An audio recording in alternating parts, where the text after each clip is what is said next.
In this 11th lecture of special relativity, we stated the Lorentz transformations. These transformations are the set of functions letting us to measure positions and times between two different inertial frames in the theory of special relativity. That is, when the principle of relativity and the principle of the constancy of the speed of light are assumed. We stated here the transformations for the special case where one frame moves with respect to the other only in the x direction, and assuming no rotations and no space and time shifts.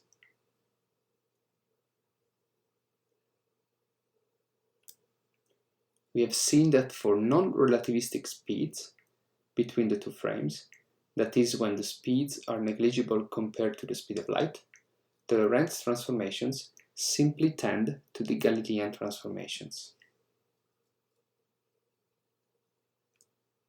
We then discuss how these transformations allow us to find all the formulas derived from thought experiments in the previous lectures.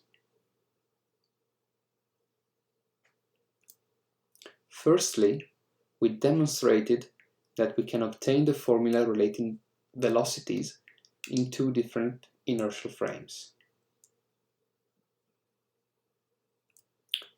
Then we showed that the concept of simultaneity is no more absolute.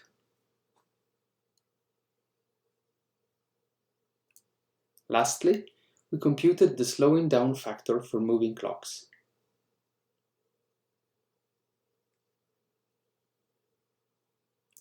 Finally, we observed how the Lorentz transformations can be stated when decomposing the positions into the parallel and the orthogonal components to the velocity between the two frames.